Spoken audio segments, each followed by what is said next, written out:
Boleh? Boleh nak duduk depan? Ya, silakan. Ya, silakan. Saya tak akan beri ke nanti. Silakan. Ya. Jadi kalau teman-teman mau tanya soalan, ya, silakan selepas mereka bicara. Assalamualaikum warahmatullahi wabarakatuh. Dan selamat pagi saya ucapkan kepada Yang Besara Sultan Rahim, yang dihormati Prof. Syarudin dan teman-teman yang hadir pada hari ini.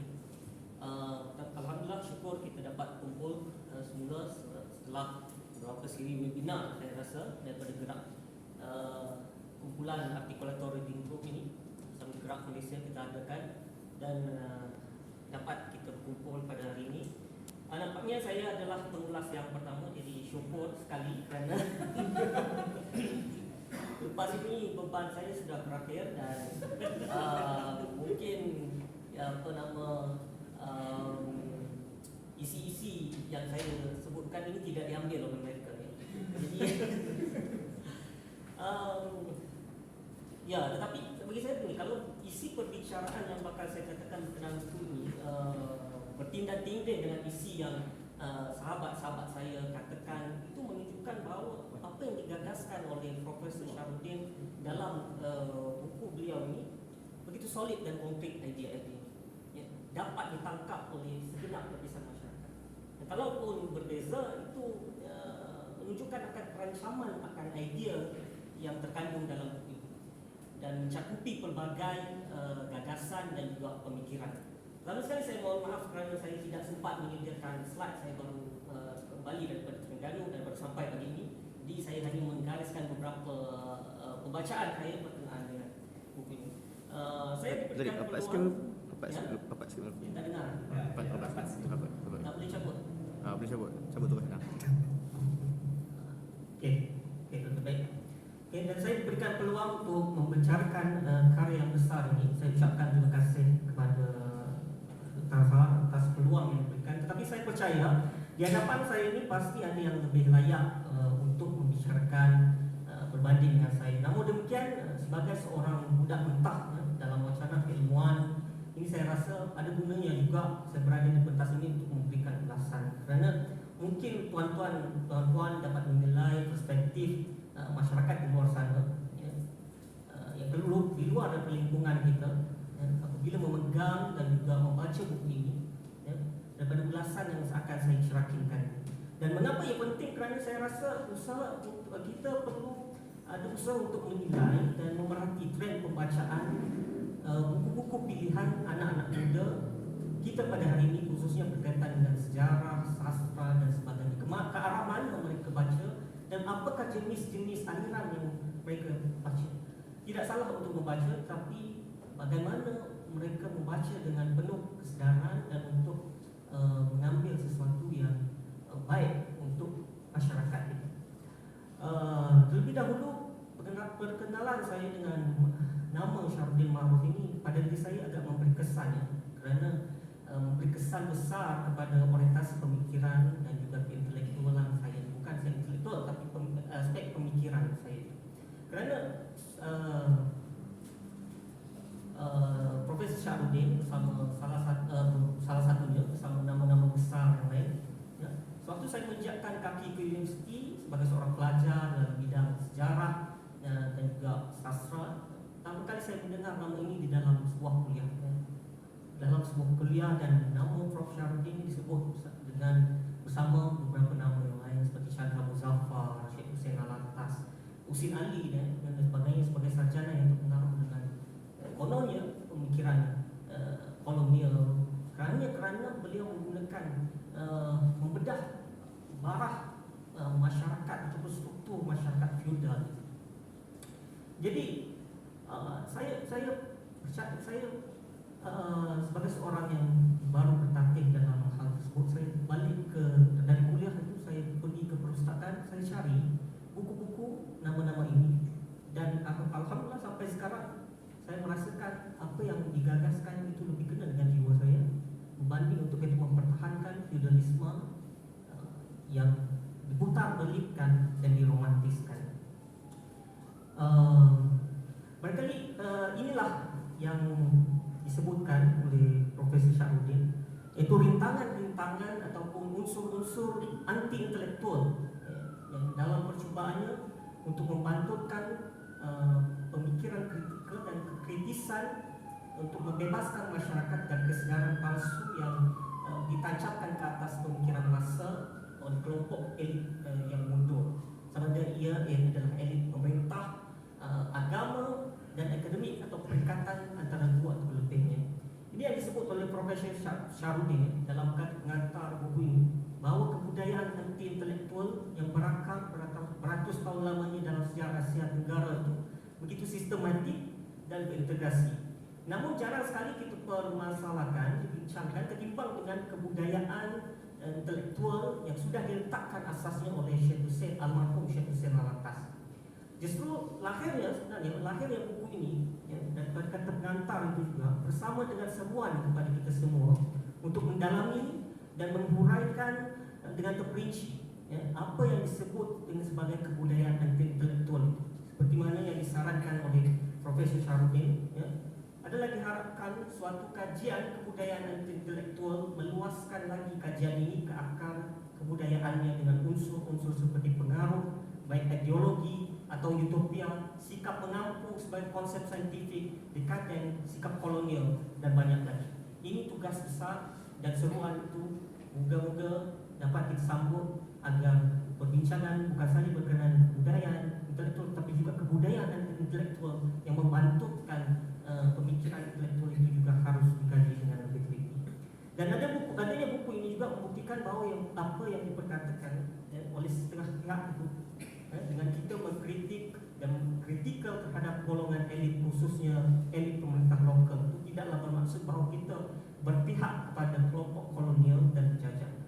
Di dalam buku ini jelas Syarudin Ma'ruf membuka pekung-pekung penjajahan dari setiap sisi, sama ada dari segi fizikal maupun mental masyarakat yang menjajah dan terjajah. Ini yang tidak dipahami oleh setengah orang. Baginya mengkritik kaum feudal. Kalau kita baca daripada konsep Wira dan masyarakat Melayu, kalau kita baca idea-idea Melayu tentang pembangunan, sehingga buku ini kekritikan dan kritisnya kita terhadap kelompok elit itu Prof. Syarudin begitu kental sekali. Ya, pengaruh kolonial dan segala negatif prejudisnya itu perlu disanggah. Tetapi kalau kita tidak mahu menerima kesalahan bangsa sendiri daripada daripada elit lokal dan menutupi dan memutarbelik malah meromantiskan, itu juga satu hal yang tidak teras. Okay? Inilah mungkin yang disebut sebagai cara fikir yang autonom, yang mandiri dalam menyikapi pengkajian berkenaan dengan Asia Tenggara. Profesor Syarudin Ma'ruf sebagai anak murid daripada Syekh Hussein Alatas dan Syahra Muzaffar. Malah kalau kita luaskan, sebenarnya pemikiran yang mandiri ini terdapat juga pada sarjana-sarjana Asia Tenggara yang lainnya seperti Renato Constantino, Sartono Carduccio, Kartini, bahkan Jose Rizal dan sebagainya. Apabila membaca buku ini, saya teringat apa yang disebutkan oleh Edward Said, bahawa in the study of literature, of example, which is my professional and ambitious, which is a particular interest, specialization has meant an increasing technical formalism and less of historical sense of what real experience actually went into the making of a work of literature. Kata Edward Said, specializations means losing sight of raw efforts of constructing the art of knowledge. As a result, you cannot view knowledge and art as choices and decisions, commitments and alignments, but only in terms of impersonal theories or methodologies. To be specialized in literature too often means shutting out history or music or politics. In the mean, as a purely specialized literary intellectual, you be content in accepting whatever the so-called leaders in the field will allow. Specialization also kill your sense of excitement and discovery, both of which are erroneously present in the intellectual's makeup.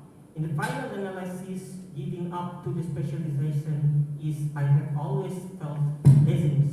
So you end up doing what others tell you because that is your specialty after all. membaca buku ini, saya buku ini menyajikan kupasan merantas disiplin dan pengkhususan perihal lagu, musik, filem, kesusastraan, sejarah, sosiologi dan sebagainya terdapat dalam buku ini sekaligus membuktikan bahwa penulisnya tidak terperangkap dalam dan dengan ketaksuban pengkhususan ilmu yang menebal dan kesarjanaan serba boleh lintas bidang yang semakin diperlukan dan sangat langka pada ketika ini. Dan satu perkara lagi yang menarik, dalam satu kerangkaan akhbar yang saya temukan bahawa Prof. Syarudin menekankan bahawa sesuatu penulisan itu perlu mewakili perasaan masyarakatnya, mempunyai nilai-nilai pemikiran yang dapat mengangkat martabat mereka, menyedarkan mereka terhadap isu-isu yang berlaku dan membangkitkan nurani manusia sejagat. Maka sesuatu hasil kesarjanaan itu pada dasarnya bukan sahaja untuk rujukan kelompok-kelompok intelek semata-mata, tetapi lebih daripada itu adalah disampaikan kepada masyarakat bawah dengan berbagai cara dan kesesuaian. Perkara lagi yang disebutkan adalah penulisan untuk masyarakat harus dihasilkan untuk memberikan kefahaman kepada mereka, bukan mengusulkan lagi minda mereka dengan ayat-ayat yang tinggi-tinggi semata-mata untuk dilihat bergengsi premium dan tinggi standardnya. Mengingatkan kepada saya apa yang diperkatakan oleh Bell Hooks, the point is not to render ideas less complex but to make complex clear, and to think theoretically but speak right and present practically. Dan inilah yang sebenar-benarnya dimaknai oleh Syarudin Ma'ruf dalam tulisan-tulisannya, adalah tidak terlalu sukar atau bagi seorang anak muda muntah seperti saya untuk membaca, memahami dan mendalami apa yang telah digagaskan oleh Profesor Syarudin Ma'ruf di dalam 12 bab ini. Sekarang lagi sebenarnya saya akan pergi kepada bab yang membicarakan berkenaan dengan karya Jose Rizal, dua karya Jose Rizal, iaitu No Limit Tangerine dan juga Del Futurismo. Ya. Tanggapan saya berkenaan dengan ulasan yang diberikan oleh Prof. Syarudin ini berjaya memaparkan kepada kita bagaimana seharusnya dan betapa selayaknya, sepatutnya sesuatu karya sastra itu dibicarakan, dikupas dan dibaca. Ya. Esei-esei yang terkandung di dalam buku ini kebanyakan yang membedah karya kesusastraan penting Asia Tenggara, contohnya Max Havelaar dan Multatuli, Bumi Manusia, dan dua novel Jose Rizal di samping karya-karya tradisional lain. Ianya berlepas daripada pengupasan yang bersifat teknis, penekanan terhadap bahasa, bentuk dan sebagainya. Masalah ini adalah apabila yang diambil dan dikupas dalam satu-satu karya sastra itu bukan lagi soal-soal yang sedemikian yang berkenaan dengan persoalan nilai, persoalan moral, persoalan intelektual, tetapi soal bagaimana pemilihan kata dan sebagainya. Kalau tidak pun segolongan lagi akan sibuk mencari tahu adakah suatu karya ini Islami atau tidak, sekular atau tidak dan sebagainya. Jadi contohnya, ya. Minta maaf, Pak. Kampus kamu sebelah. Kereta VFM 3056. Kau di corner sama. Tak boleh dari corner. PFM. Siapa? 3056. No. Siapa cerita siapa? VFM. Sana. Ya. Sana. Ya. Silakan saudara. Ini saudara. Okey, thank you.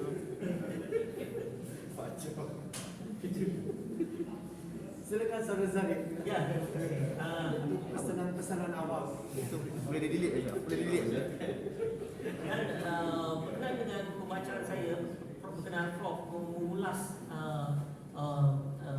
karya Jose Rizal itu menunjukkan bahawa betapa karya sastra itu sebenarnya mampu menggugah dan memberikan kesan yang dalam sekiranya didalami dengan sebetulnya dan sebenarnya. Ya. Dan kita mungkin tahu bahawa Jose Rizal gugur di tangan kolonial kerana tulisan-tulisannya. Tetapi kita mungkin tidak tahu mengapa dan apakah yang terkandung di dalam tulisan-tulisan Jose Rizal sehingga beliau menghadapi nasib yang sedemikian. Dan dalam hal ini Prof membedah dan menafsir kembali apa yang dibedah oleh Jose Rizal berkenaan masyarakat kolonial Filipina yang dipersembahkannya melalui karya kreatifnya seperti novel, dan digariskan beberapa tujuan utama mengapa Jose Rizal menuliskan dan apa yang cuba disampaikan olehnya melalui novel tersebut. Yang pertama, Jose Rizal menuliskan untuk mendedah masyarakat, penyakit-penyakit masyarakat yang mencekam dan merebak dalam masyarakat Filipina, yang menindas dan menzalimi penduduk pribumi dengan berbagai bentuk ketidakadilan secara menyeluruh dan sistematik. Dan Jose Rizal juga membidas dan menolak prasangka bahawa kaum Indios atau pribumi itu malas dan memang wajar dijajah. Dalam tulisannya bertajuk The Dawns of Filipino ataupun kemalasan pribumi Filipina yang telah pun diterjemahkan, dan memaparkan sikap penjajah yang menghalang pendidikan progresif bagi kaum Indio, serta yang keempat, memaparkan bagaimana agama disalahguna untuk menjustifikasikan penindasan dan menunjangi pemerintahan yang kejam. Tetapi Jose Rizal di dalam karya ini tidaklah begitu pesimis terhadap agama, walaupun terdapat salah guna kuasa dan salah guna agama dipaparkan dalam buku ini, tetapi Jose Rizal tidak pesimis kerana beliau percaya bahawa adanya jalur agama yang lebih humanistik yang ditonjolkan oleh para pendiri pribumi itu sendiri, ya, dan juga memaparkan penyakit golongan pemerintah kolonial dalam aspek tanah dan sebagainya, dan corak struktur yang digandaskan oleh kolonial yang bersifat rasis, ya, yang sehingga kini masih menjadi warisan sampai sekarang. The invention of racism is the invention of kolonial. Ya, siapa rasis maksudnya dia juga memakai cara fikir kolonial yang masih berlanjutan sehingga hari ini, dan membangkitkan persoalan jati diri dan keterasingan, ya, ada cosmopolitan yang berkecamuk, kata Prof, ya, yang pada dasarnya kolonial cosmopolitan tetapi sudah tercabut daripada akar tradisi dan tidak mempunyai nilai-nilai kemanusiaan yang sejagat.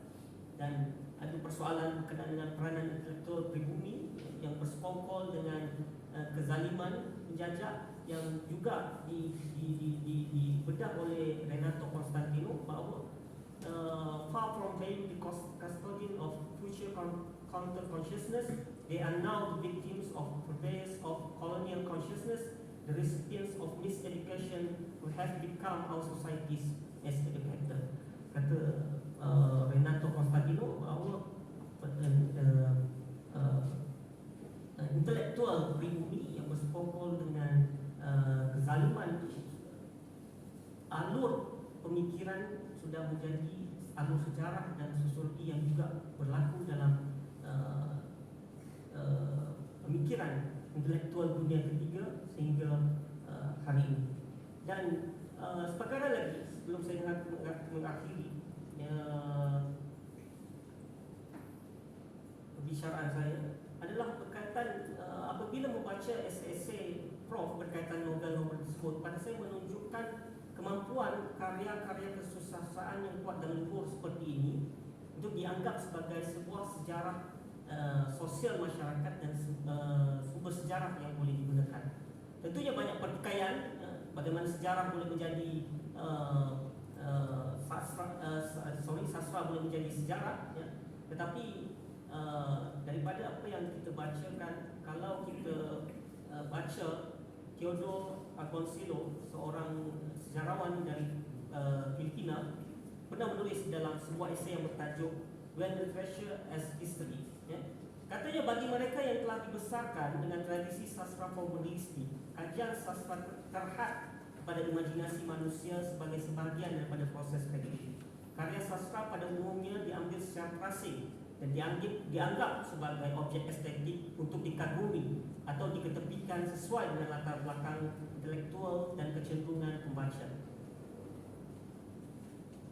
Walau bagaimanapun karya sastra boleh dinikmati dalam diri mereka sendiri, namun pembaca yang wajar harus bertanyakan mengapa novel, drama, puisi, cerpen atau esei itu wujud. Apakah keadaan yang menyebabkan pengarang bertindak balas dengan cara yang ia lakukan, masalah yang dihadapinya, masalah di luar estetika seperti yang timbul pada waktu-waktu tekanan dan tesis. Oleh itu mana-mana karya sastra yang perlu dinikmati dan dihayati dengan sewajarnya harus didekati dengan memperhatikan persekitaran sejarahnya. Saya pernah berkata pada masa dan tempat yang lain bahawa novel Jose Rizal bukan fiction. Ia adalah novel sosio sejarah yang memberi kita gambaran yang mendalam tentang keadaan masyarakat Filipina dan cara dan moral rakyat, orang asli dan juga pemerintah Spanyol pada satu masa yang pasti. Memandang mereka sebagai fiction tulen dan bukannya sebagai satu dokumen yang mengandungi elemen sosio sejarah adalah sudah salah menafsirkan niat dan tujuan Rizal menuliskan novel. Saya kira itu dahulu daripada saya. Sekian, wabillahi taufiq wal hidayah. Assalamualaikum. Terima kasih Saudara Zarif.